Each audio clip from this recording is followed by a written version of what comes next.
We have an Evolution 7 that we're using, which is made by Mitsubishi, and that's not going to even be available in North America until February, so we got one some while early, which is cool. When I was first contracted to provide consultation services, I was asked to provide a wish list of the coolest cars anywhere on the planet, and I was told that pretty much price was no object.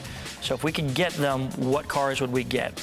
And of course, some of the top cars on the list were the Mitsubishi Lancer Evo 7, the new Mitsubishi Eclipse Spider, and the Mitsubishi Lancer OZ Rally Edition. It was kind of a dream list. I didn't expect to actually get what we asked for, but getting the Lancer Evo 7s was, I think, one of the turning points in the preparation of the movie. Now, Japanese manufacturers for a long time have been accused of watering down their offerings for the American marketplace. Well, Subaru came in with the WRX, had some success. Mitsubishi, I think, was very savvy in saying, hey, let's bring a car even better than that to the US, and that's the Evo 7. You get in that car, and it's a supercar with 4 doors. It's single turbo, 280 horsepower, all-wheel drive, Brembo brakes, big wheels from the manufacturer, sticky tires, Recaro race interior. You get in that car, and it's awe-inspiring, to say the least. You take a look at Paul Walker, who plays Brian in the film, and Brian's more about speed and horsepower and functionality.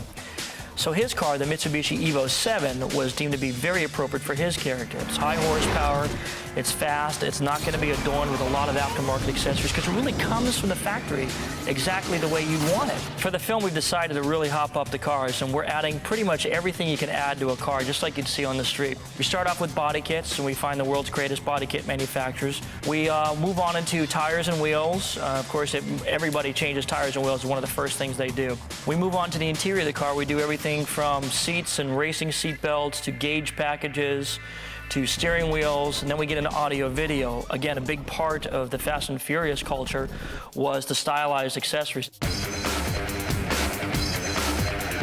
Having one hero car, you create one hero car, you need to have a total of 4 cars. One is called a buck car, which is a car that's cosmetically identical to the hero car, but will be used on a gimbal or on a soundstage in front of a green screen or a blue screen.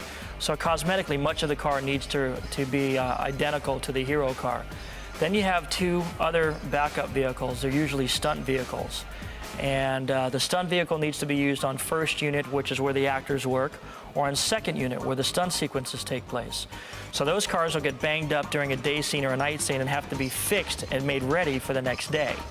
And that's a challenge because, again, the body kits on these cars are very elaborate, and a lot of surgery was involved to put them on. The tires and wheels aren't off-the-shelf items. They were specially built for these vehicles. The gauges on these cars are not something you just go down to Pep Boys and pick up. You know, they're pretty specialty items, so you've got to order them from Japan. Having 4 copies of every single thing that you need and having these cars ready 24/7 is going to be a challenge. That's kind of the sad part of my job, is watching what happens to these cars after filming begins. You've got the one hero car, which everybody tries to baby and tries to take real good care of because the hardware on it's more elaborate. Everything works on the car. So you're trying to take real good care of those cars. But the 3 replica cars, those things are trash. They might as well be rental cars in Bucks, North Tennessee, because they are tore up. They are jumped, they're skidded, they're flipped, they're banged into curbs. Body kits are ripped off 4, 5, 6 times. Hoods fly up, tires are burnt off. Special effects things are hooked up to the car. Camera rigs are hooked up to the car. I mean, I love cars. I love driving fast. I mean, if I'm not surfing, I'm usually racing around. So this job, it's really, I mean, not to sound so cheesy, but it really is a dream come true.